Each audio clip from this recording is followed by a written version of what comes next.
பொங்கொடி பிரமசக்தி நன்னடி மாயோன் தங்கை நாரடி உலகம்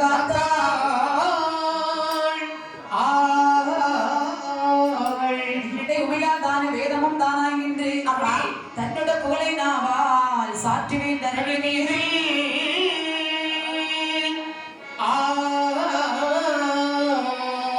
இடித்தது போலே முழக்கமும் இருகையில் கேடையும் கத்தியும் தடி எடுத்து வருகின்ற வேளையில் சத்துராதி தடப்பிரண்டோடவும் வடிவு கொண்டு பல நிறமாகவும் ஆயனோர் பிடி தீர்க்கவும் அல்லவா துடி துடித்து வரும் தெய்வராஜனே தெய்வமே சிவ சுடலை மாட சுவாமி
பகவானும் பார்வதியும் ஒருவருக்கு பார்வதியானவள் பகவான் படிகளை சோதித்தாள். பூலோகத்திலே தக்கனுக்கு மகளாக பிறவி செய்து 12 திருவயதிலே பகவான் பண்டார கோலத்தோடு பார்வதியை மனமுடித்து கைலாச மலையிலே ஒருவருக்கு அறிந்தான் தக்கராஜன். என்னுடைய மகள் பார்வதியை ஒரு ஆண்டி பண்டாரன் பிச்சைக்காரன் சிறையெடுத்து சென்று விட்டான். அப்பாண்டனை போல் ஒரு பரம பண்டாரத்தை வேள்வியிலே பிறவி செய்து அவன் கையாலே நான் விபூதி வாங்கி அணிவேன் என்று தக்கராஜில் தக்காபுரத்திலே யாகம் இருக்கு.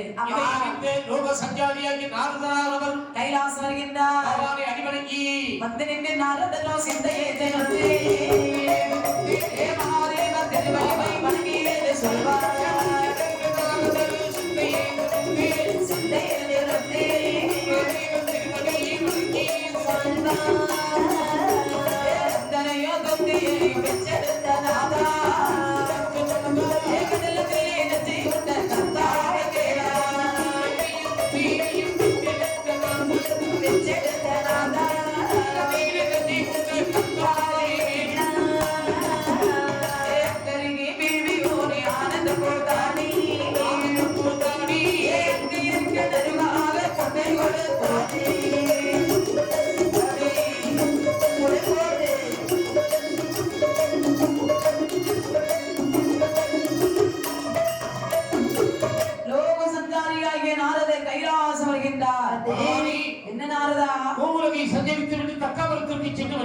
சரி அப்படியா?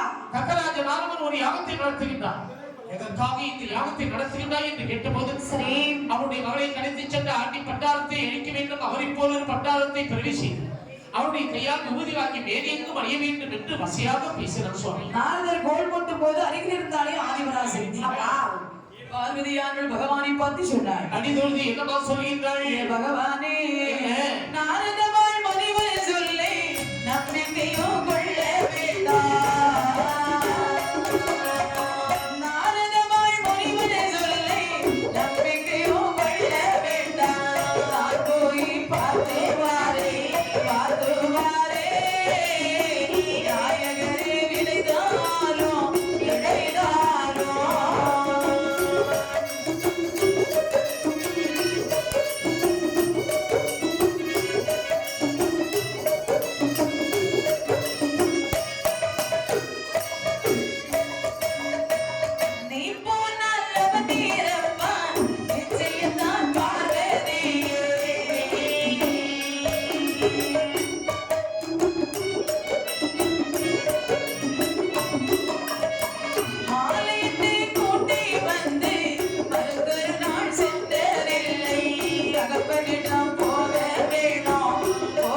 சொன்னாள். என்ன சொன்னாள்? பகவானே, நாரதரோ கோல் சொல்லக்கூடியவர்.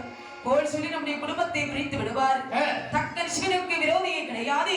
அதை நான் சென்று காண்பித்து வருகிறேன். எனக்கு அனுமதித்தார்கள். பார்வதி, என்ன நீ போனால் உன்னுடைய தாய் தந்தையர்கள் இறந்து விடுவார்கள், போக வேண்டாம் பார்வதி. இறந்தாலும் போய் வருகின்றேன், இருந்தாலும் போய் வருகின்றேன். என்ன செய்வது? விதி உன்னிடம் விளையாடுகிறது. விதியை மதியால் வென்று வருகின்றேன். நீயே அவமானப்பட்டு திரும்ப போகின்றாய். என்னானாலும் பரவாயில்லை. அப்படியா? ஆமா. சரி, போ. போய் என்று வார்த்தையிட்டு ஆதிபரா சித்தியார்கள். சரி. தேரிலே ஏறினாள் தக்கா அவர் வருகின்றாள். அப்போது தங்கராஜன் வடக்கு முகமாக இறுதியாக வளர்க்கின்றார். வடக்கை வந்தால் பார்வதியாள் வாழ்வையெல்லாம் அடிதொழுதாள். பார்வதியாள் வாழ்வையெல்லாம் அடிதொழுதாள். மதன தக்க ராஜன் மகதனையோ கண்டு மதன தக்க ராஜன் மகதனையோ கண்டு அவள் மகதனையோ கண்டு அவள் மகதனையோ பார்வதியாள் தீர்வழியால் அடிதொழுதாள். அடிதொழுதே அங்கிருந்த தேவரெல்லாம் அவரே சொல்லுங்கள். தானே தந்தன தானா ஏ தனனை தந்தன தானா ஏ தானே தந்தன தானா ஏ தானே தந்தன தானா.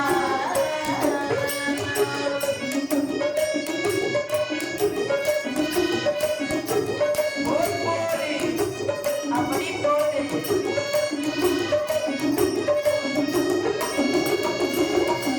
வடக்கே வந்த பார்வதியாங்கள் அப்பா என்று அடிவணங்கினாள். முகமாக திரும்பிக் கொண்டாள். அங்கிருந்த தேவர்கள் எல்லாம் சொன்னார்கள், நக்கு மகராஜனே, உங்களை பார்ப்பதற்கு உங்கள் மகன் தாட்சாயினி வந்திருக்கின்றாள். என்னுடைய மகளா? ஆம். இல்லை, அப்ப ஆண்டி பண்டாரத்தோடு போகும்போது என்னுடைய மகள் பார்வதி அவர்கள் இறந்து விட்டார் என்று நினைத்து விட்டேன். அப்பா, இப்போது அந்த பேயினுடைய அந்த மனைவிதான் இங்கே வந்திருக்கின்றார். ஆண்டியாக இருந்தாலும் ஆதிசிவன் அவர் அல்லவா? பண்டாரம் அல்லவா அவனுடைய கணவன்? பண்டாரமாக இருந்தாலும் பரமசிவன் அவர் அல்லவா? இறப்பன் அல்லவா அவனுடைய கணவன்? இறப்பனாக இருந்தாலும் ஈஸ்வரன் அவர் அல்லவா? மாதேவி அல்லவா அவனுடைய புருஷன்? ஏய் தகப்பா, எப்போது பகவான் நீ மாடேறி என்றாயோ, மாடேறி என்றதாலே என்றதாலே ஆடனாக பிறப்பாயோடா பிறப்பாயோடா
பகவானை மாடேறி என்றதாலே நீ மாடனாக பிறக்க போகிறாய். உன்னுடைய சாபம் என்னவென்று செய்துள்ளார் போடி. உடனடியாக ஒரு சுடலை களமாக மாறட்டும்.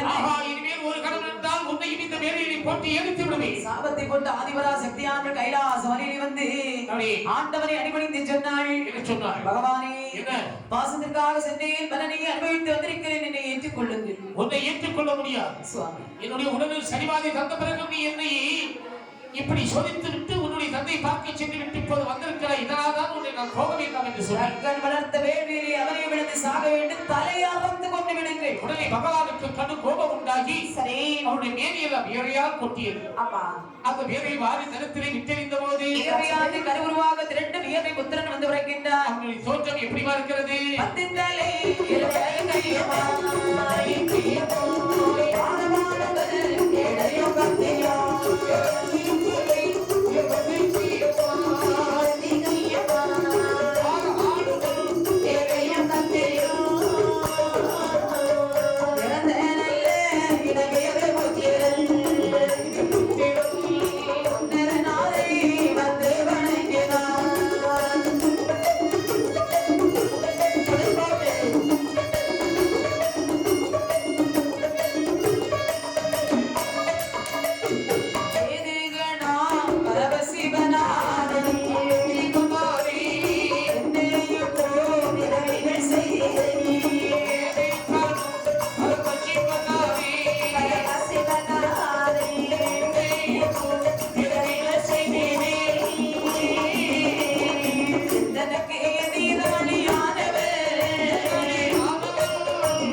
தங்கன் வேதவல்லி 2 பேர்கள் இருக்கின்றார்கள். சரி. தலையறுத்து வேள்விக்குழியிலே போட்டு சாம்பலாக்கி கண்டத்தை கரையிலே போட்டு அவன் போட்டிருக்கின்றான் கோட்டை கொத்தனான்.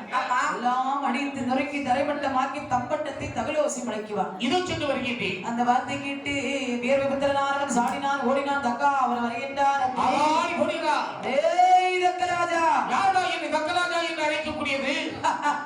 உன்னுடைய அப்பன் வந்திருக்கின்றேன். என்னுடைய அப்பன் யார் தெரியுமாடா? அந்த பிரம்மதேவன். பிரம்மதேவன் பிரம்மதேவன் பிரம்மதேவன். ஆமா, என்னுடைய தாத்தா. உன்னுடைய தாத்தா என்னையும் பெரிய இடத்தில் இருந்து கொண்டு மாமா என்று அழைக்கக்கூடியவன் ஒருவன் இருக்கின்றான். அவன் யார் தெரியுமா? யாரு? அந்த பரமசிவன். அந்த பரமசிவன் என்னுடைய மருமகன். பரமசிவன் என்னுடைய அப்பா. பார்வதியானவள் என்னுடைய மகள். பார்வதி என்னுடைய அம்மா. அம்மா, அப்ப நான் உனக்கு தாத்தா, நீ எனக்கு பேரன். தாத்தா, உன்னுடைய தலையிலிருந்து வேர்வையை போட்டு சாம்பலாக வந்திருக்கின்றேன். என்னை இருவேருக்கு 7-8 நாளாக யுத்தம் நடக்கிறது. தக்க நிட்டச்ச ரம்மதே ஓடியே தானே சென்று அடியை தொழுகிறே தக்கனோட தலையை அரைத்தல்லோ தானே வேள்வி குழிக்குள்ளே போடுவான். தானே வேள்வி குழிக்குள்ளே போடுவான்.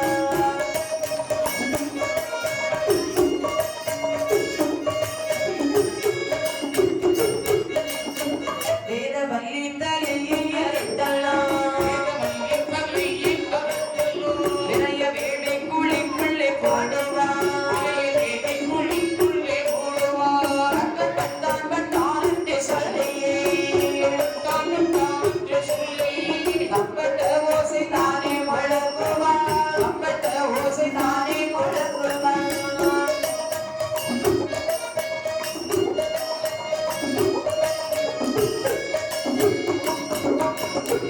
தக்கனுடைய தலையெழுத்தான் வேள்வியை போட்டு சாம்பலாக்கினான்.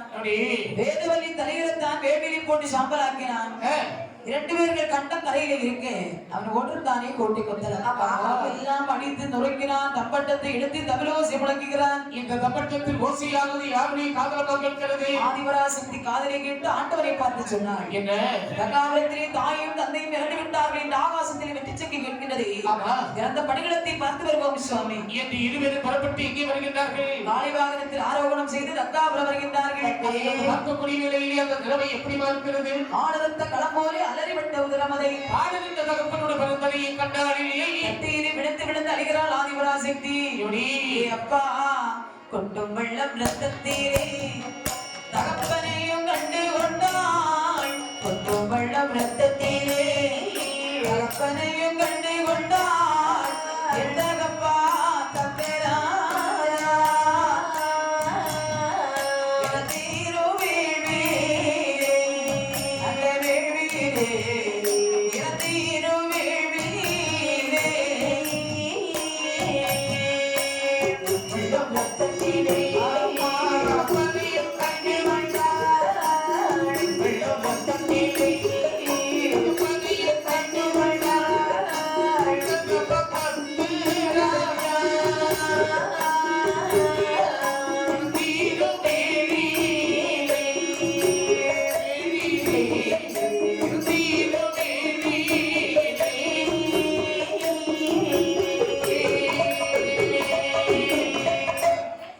அங்கே வந்து பார்க்கும்போது தந்தையும் தாயும் தரையில்லாமல் வட்டு நிற்பதை கண்டு அன்னையானவள் பகவானை பார்த்து என்னமா சொல்லுகின்றாள்? அப்பா, சமாதானம் பேச வரக்கூடிய நேரத்திலே தலையிலே தங்க கிரீடம் தரித்து ஒரு மன்னனாக இருந்தீர்களே அப்பா, இறந்து விட்டீர் என்று படுகளத்திலே விழுந்து அழுகின்றாள். பகவானை பார்த்து சொன்னாள், சுவாமி, என்ன? தாய் தந்தை இறந்து விட்டார்கள். இறந்தவர்களை எனக்கு எழுப்பி தர வேண்டும். இறந்தவர்களை எழுப்ப வேண்டுமானால் இந்த உலகம் தாங்கிக் கொள்ளாது. இறந்தவர்கள் இறந்தவர்களாகவே இருக்கட்டும். எட்டை எழுந்து கொண்டுமானால் எப்படியும் எழுப்பலாமே சுவாமி. உடனே வேதவித்தனை வரவழைத்து சொல்கிற வேதவித்தரா, அப்பா, வடக்கே தலை வைத்திருக்கக்கூடிய எந்த ஒரு ஜீவராஜுடைய தலையாக இருந்தால் மக்களுமே அறுத்துவார். இதோ சென்று கொண்டு வருகிறேன். அந்த வார்த்தை கிட்ட வியர்வி புத்திரனார்கள் வடவண்ணல்ல மரத்தடியில் மரத்தடியில்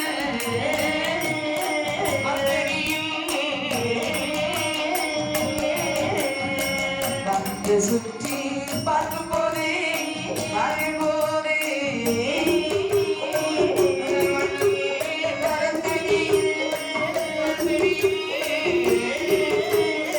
மரத்தடியில்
மகன் வடவாள் மரத்தடியிலே வந்து பார்க்கும்போது ஆடு ஒரு மாடு மடக்கே தலை வைத்து உறங்குகிறது.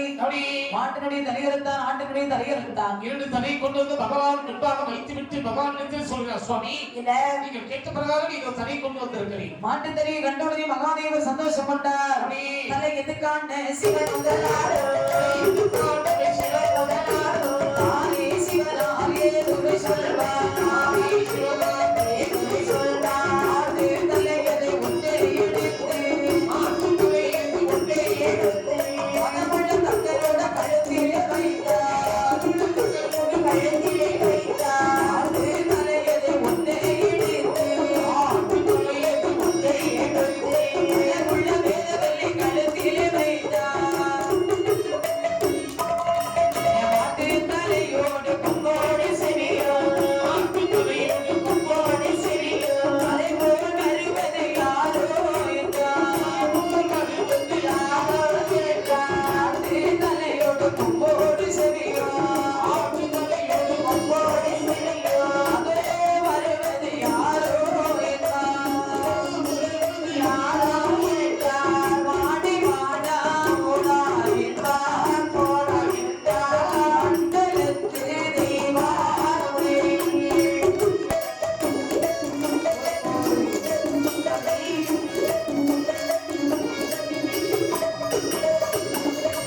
மாட்டுத்தறியை கண்டவரே ஆண்டவன் நினைக்கின்றார். ஒரு சமயத்திலே இந்த தக்கராஜன் நம்மளை பார்த்து மாலையேறி என்று சொன்னானே, அவருக்கு இந்த மாட்டுத்தறி வைத்து அவருடைய மமதையை தீர்க்க வேண்டும் என்று மாட்டுத்தறி தக்கனுக்கு மாட்டுத்தறி வேதவெளிக்கு வைத்தார்கள். ஆடு மாடுமாக கைலாசமலையில் வரும்போது அங்கிருந்த தெய்வாதி தேவர்கள் எல்லோரும் ஆடு மாடு என்று பரியாசமாக பேசினார்கள். இந்த பசை பொறுக்க முடியாமல் தக்க மகராஜன் ஆண்டவரிடத்திலே இந்த சுரூபத்தை எனக்கு மாற்றி தர வேண்டும் என்று முறையிட்டார். சொன்னார் பகவான் தக்க மகராஜனே, உங்களுக்கு இந்த சுரூபம் மாற வேண்டுமானால் சுரூபம் மாறே வேண்டுமானால் சுடலை பிறக்க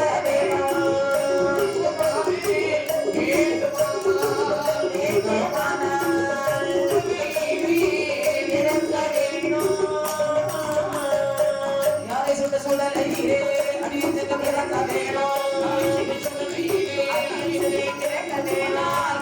சுட்ட சுடலை எப்பொழுதும் ஞான கரையிலே சுடலையிலே பிறந்து வந்தால் சிவ சுடலை மாட சுவாமி என்று கூப்பிடவா தெய்வார்கள்.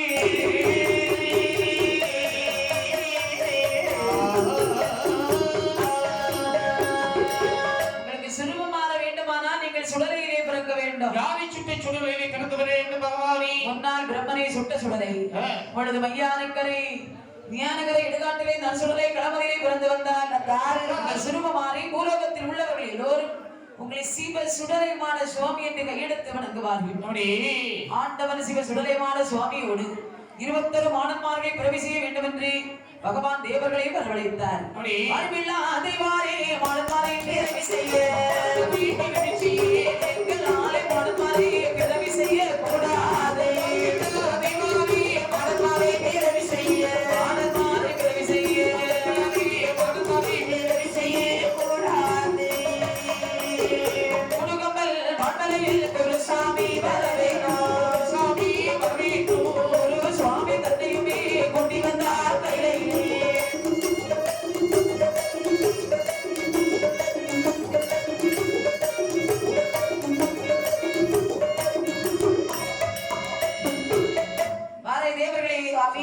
சுடலைமாட சுவாமியை பிறவி செய்ய உங்களால் முடியுமா? எங்களால முடியாது சுவாமி. யாரால் முடியும்? எங்களுக்கெல்லாம் குருசாமி ஒருவர் இருக்கின்றார். சரி, காக்காட்சி மலையில் கற்பனைக்கு சுபாசனத்து வீட்டிற்கு தினந்த நவக்குருக்களை அழைத்து வர வேண்டும். அவர்களால் தான் 21 மாணன்மார்களை பிறவி செய்ய முடியும். கூடுகம்மன் வாழ்மையில் வாழ்ந்து வரக்கூடிய குருதவசி ஐயாவை அழைத்து வந்தார்கள். மன்னமான சொன்னபடி வறுமையாய் ஒரு வீடி நடத்தினார். நடத்தின வீடி குழிக்குள்ளே தெய்வாவில் கூடி வளர்ப்பாரா.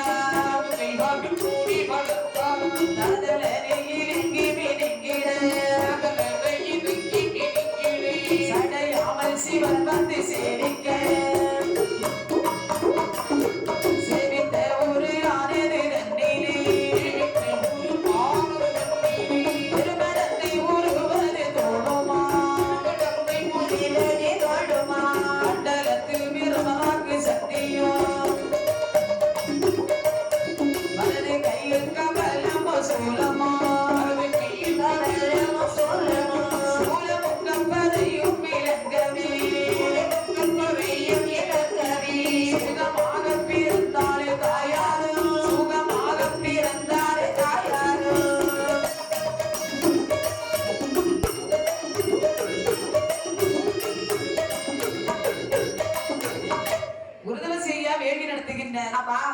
மஞ்சனையை கருவுருவாக திரட்டி போடு சரி.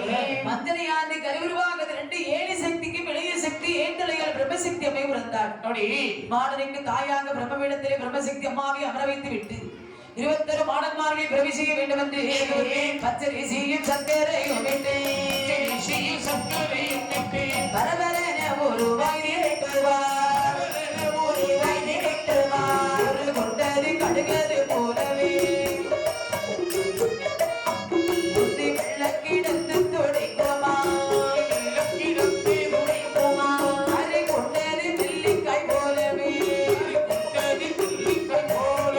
ஆறு கையை முளைத்து வளருமா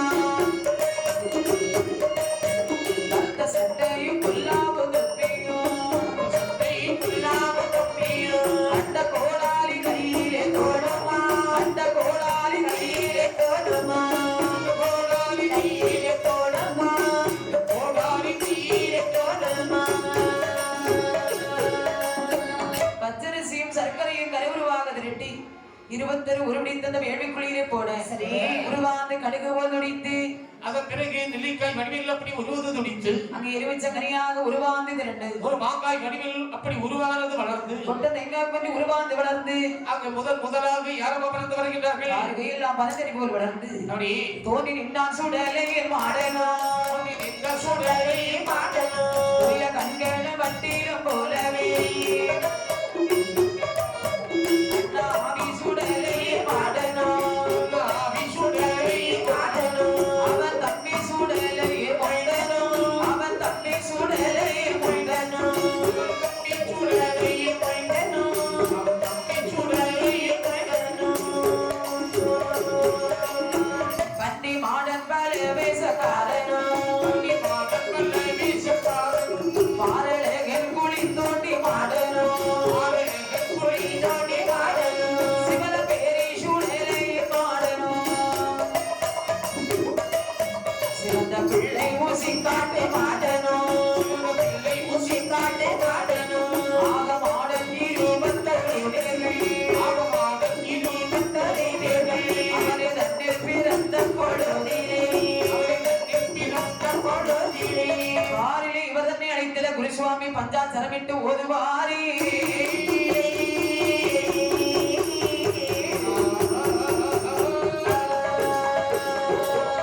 முதலாக அந்த வேள்விக்குழியிலே யாரு பிறந்து வருகிறார் தெரியுமா வருகின்றார் ஆண்டவன் சிவ சுடலை மாடு சுவாமி அந்த வேள்வியிலே பிறவியானார் அவரோடு அவன் தம்பி சத்துராதி கொண்ட சுவாமி பிறக்கின்றார் கட்டிமாடன் பரவேசக்காரன் நாட்டுமாடன் அவர்களை ஓட்டி சப்பானி மாடல் சாமுண்டி மாடல் ஆசானமுத்து மாசானமூர்த்தி ஒத்தப்பன சுடலை சிவன் பேரு சுடலை சிறுமணதி சுடலை ஆசான சுடரி குழிதோண்டி மாடன் அசினி மாடன் அனன்மாடன் புனர்மாடன் சுடுகாட்டு மாடன் மையான மாடன் எருதல மாடல் சரி ஆக மாடன் 26 பேர்கள் வேள்வியிலே பிறந்தார்கள் சுடலை மாட சுவாமி வேள்வியிலே பிறந்தால் சும்மா இருப்பாரா அதானி ஓடுகின்றார் அதாளி பொறுக்க முடியாமல் குருதவசியா மாடவனுடைய பெயரை சொல்லி கரையிலே ஏற்றினார் எப்படி பதனுட்ட மகனே சுடலையே மாடா சுடலையே மாடா ஆளுட மகனே வருவாய் ஆளுட மகனே வருவாய் உடல் வருவாய் உமையவளாடை உமையவளாடை பெருமைகளை யாரறிவார்கள்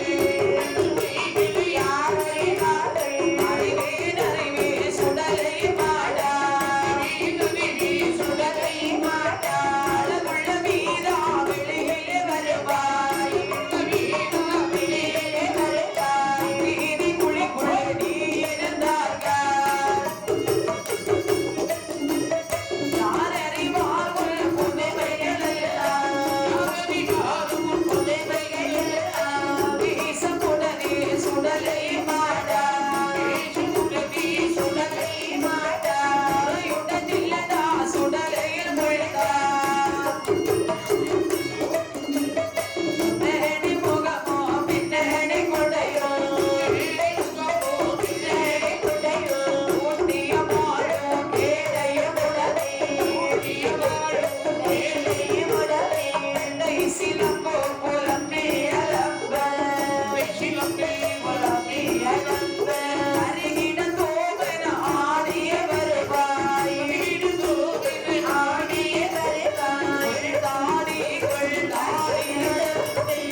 சுவாமி அக்கனை குளிய விட்டு வெளியில் வந்தாரே